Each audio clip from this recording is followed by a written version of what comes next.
ٹوٹ جائے گا کسی دن یہ خمار زندگی. یابگی نئے دل وقفے ضرب پیہم ہے، نفس کی آمد و شد زندگی کا ماتم ہے. رہے سکون دل مدعا رہے نہ رہے، رہے سکون دل مدعا رہے نہ رہے، ہے ذوق سجدہ تیرا نقش پا رہے نہ رہے. اور کشتیاں ڈوب کر ابھری کہ ابھر کر ڈوبی، ساحل لطف سے کرتے ہیں تماشا ہم لوگ. اور بہت سخت و مشکل، بہت سہل و آسان زمانے میں ہے امتحان محبت. ایک شعر اور دیکھیے کہ قلب میں اس کے مگر حوصلہ پیدا نہ ہوا، قلب میں اس کے مگر حوصلہ پیدا نہ ہوا، ورنہ ذرہ جسے کہتے ہیں وہ دریا ہوتا. اسی طرح اردو کے طنزیہ و مزاحیہ ادب میں درج ذیل اشعار اپنی مثال آپ ہیں. چند اشعار اس رنگ کے سن لیجئے کہ امام مسجد جامع کا مجھ سے حال نہ پوچھ، وہ رات سننے کو شہنائی باوضو آئے. اور بیضۂ قمری نظر آتا تھا جن کو آسماں، وہ تمہارے سامنے مانند ان کا کچھ نہیں.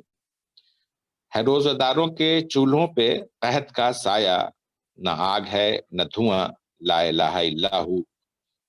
اور غریب شہر سخن ہائے گفتنی لے کر، غریب شہر سخن ہائے گفتنی لے کر جناب چیف منسٹر کی بارگاہ میں ہے. یہ شعر دیکھیے، اس کی مثال اردو کی مزاحیہ شاعری میں ہرگز نہیں ملے گی کہ برزوا ہو گیا محمود پرولتار ایاز، گرچہ ہو جاتے ہیں مسجد میں سفارہ ہم لوگ. آخری شعر کے اس مرد برہنہ کو بھی تنقید کی سوجھی، اس مرد برہنہ کو بھی تنقید کی سوجھی، مجنوں کو میرا چاک گریباں نظر آیا. اس سچائی سے روگردانی ممکن نہیں کہ اردو ادب، خاص کر بہار کی اردو ادب کی تاریخ میں علامہ شاہ فضل امام واقف ارولی آروی ثم عظیم آبادی کی کثیر الجہت شخصیت اپنی مثال آپ ہے.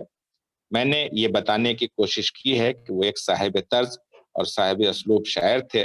ان کا لہجہ جداگانہ اور رنگ سب سے الگ تھا، لیکن ان کا تفصیلی و تجزیاتی مطالعہ ہونا ابھی باقی ہے. شکریہ.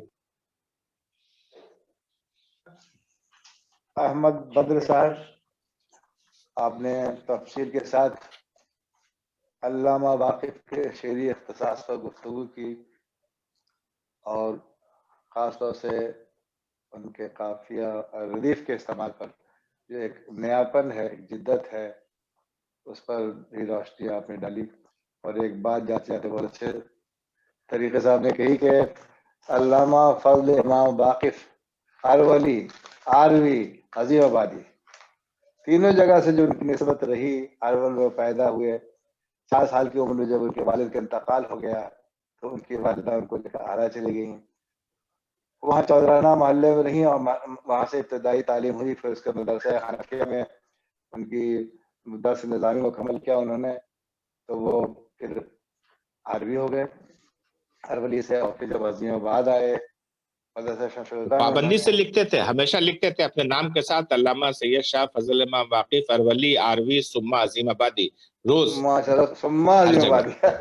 بہت خوبصورت ہے. تو پھر جب عظیم آباد آئے تو پھر عظیم آباد والے ہم لوگ ان کو واقف عظیم آبادی کہتے ہیں. تو آرا والے ہر قوم پکارے ہمارے حسین ہے والی بات ہے. بہرحال تو بڑی اچھی باتیں آپ نے کہیں، بڑی ہی معلوماتی تھی، بڑا شائستہ انداز بیان تھا آپ کا. اچھا ایک جملہ اگر اجازت تو صرف ایک جملہ عرض کر دوں کہ راکھ وہ ہمیشہ خرید کے کھاتے تھے. راکھ کا جس ہوٹل سے 40-50 روپے کا کھانا، اور کھانے کے بعد وہاں سے گوشت اور مرغ اور پلاؤ اور پراٹھا کھا کے نکلتے تھے، کباب کھا کے، تو وہاں سے 2 روپے کا راکھ خرید کے نکلتے تھے وہاں سے. اس سے پیٹ نہیں بھرتے تھے، وہ ایک شغل تھا اور چلتا رہتا تھا. واللہ علم کیا معاملہ تھا، کچھ لوگ کہتے تھے کہ وہ ان کی دوا ہے، واللہ علم کیا تھا.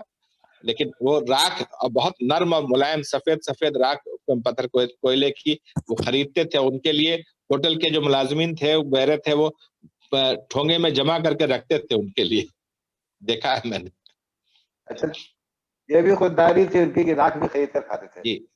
تو باہر جو زمیندارانہ مزاج تھا، اور مزاج میں جو بڑاپن تھا تو ہر جگہ قائم رہا. اور ہم اچھا لگا جب آپ نے کہا علامہ فضل امام واقف ارولی آروی ثم عظیم آبادی وہ لکھتے تھے. بڑی باتیں ہیں، تینوں جگہ سے انہوں نے اپنی نسبت ظاہر کی ہے. بے شک آپ کا مقالہ، آپ کی باتیں بڑی قابل قدر ہیں. ہم نے یقیناً اس سے آگہی کا احساس ہمیں ہوا. اب میں بہت ہی ادب کے ساتھ، احترام کے ساتھ گزارش کر رہا ہوں آج کی محفل کے سب سے سینئر مقالہ خواں پروفیسر فاروق احمد صدیقی صاحب سے. فاروق احمد صدیقی صاحب نے چکیا کالج متحاری سے اپنا تدریسی سفر شروع کیا تھا. بہار یونیورسٹی مظفر پور میں پوسٹ گریجویٹ کے شعبے سے 31 جولائی 2009 کو سبکدوش ہوئے وہاں سے وہ، اور ابھی تک 2009 سے اب تک بہت ہی چاق چوبند ہے. لکھنے میں، پڑھنے میں، ادبی پروگراموں میں شامل ہونے میں کہیں بھی یہ احساس نہیں ہونے دیا کہ یہ سبکدوش ہو چکے ہیں. ان کی زندگی سے ہمیں بھی عزم حوصلے کا یہ سبق ملتا ہے. ڈین فیکلٹی آف ہیومینٹیز کے باوقار عہدے پر بھی 2 سال آپ فائز رہے. شاعری اور تنقید آپ کا خاص میدان عمل ہے، اور نعت میں تو خیر آپ کا جواب نہیں. آپ نے کئی کتابیں تصنیف کی ہیں، جن میں مقدمہ دیوان ریاض احمد خیال، افہام و تفہیم، تفہیم و تجزیہ، مغفور احمد اعجازی، حیات و خدمات، اور اظہار مدینہ، مقالات فاروقی. یہ وہ کتابیں ہیں جس سے آپ کی علمیت اور تبحر علمی کا اندازہ ہوتا ہے، اور ادب سے شغف، رغبت کا بھی اس سے بخوبی اندازہ ہوتا ہے. علامہ واقف سے بھی ان کی بڑی محبت ہے، عقیدت ہے، ان کے سلسلے میں ان کی معلومات ہے، اور انہوں نے بڑی خوشی کا اظہار کیا جب ہم نے ان سے اس بات کی گزارش کی کہ علامہ واقف پر آپ کو ایک مقالہ پڑھنا ہے، تو انہوں نے بخوشی قبول کیا. نہ صرف بلکہ شکر گزار بھی ہوئے. ہم ان سے گزارش کریں گے کہ وہ اپنا مقالہ علامہ واقف کے سلسلے میں پیش کریں. محترم جناب پروفیسر فاروق احمد صدیقی صاحب، آپ کے روبرو فاروق احمد صدیقی صاحب. السلام علیکم. وعلیکم السلام ورحمۃ اللہ. محترم ناظرین و سامعین، سب سے پہلے میں اردو ڈائریکٹوریٹ حکومت بہار کا سبھی میں قلب سے شکر گزار ہوں کہ انہوں نے آج علامہ واقف حسین آبادی یادگاری تقریب میں مجھے بھی شرکت کا موقع عنایت فرمایا. میں نے اپنا مقالہ مکمل نہیں کیا ہے، اس لیے میں مقالہ نہیں پڑھوں گا، تلخیص بھی نہیں پڑھوں گا، بلکہ زبانی طور پر جو میری معلومات ہیں ان کے تعلق سے انہیں کو آپ کے سامنے پیش کرنے کی کوشش کروں گا. میں ان خوش نصیبوں میں سے ہوں جنہوں نے علامہ کو بار بار دیکھا ہے. بار بار کا لفظ بہت ذمہ داری سے استعمال کر رہا ہوں، چونکہ میں عالم بھی رہ چکا ہوں اور پٹنے بھی بار بار جانے کے مواقع ملتے رہے ہیں. تو میں ان سے ملا ہوں خدا بخش خان لائبریری میں بھی، سبزی باغ کے رحمانیہ ہوٹل میں بھی، اثر راہ چلتے چلتے بھی. اس لیے میں بہت حد تک ان کا مزاج آشنا ہوں. اس لیے کہہ سکتا ہوں ان کے بارے میں علامہ اقبال کے حوالے سے کہ جس سے جگر لالہ میں ٹھنڈک وہ شبنم، جس سے جگر لالہ میں ٹھنڈک وہ شبنم، دریاؤں کے دل جس سے دہل جاتی طوفان. کا حامل تھے ہمارے علامہ واقف حسین آبادی. یہی وجہ ہے کہ بڑے بڑے لوگ ان سے خائف رہتے تھے، لرزا ترسا رہتے تھے. اور تو اور غلام سرور صاحب جن کے اخبار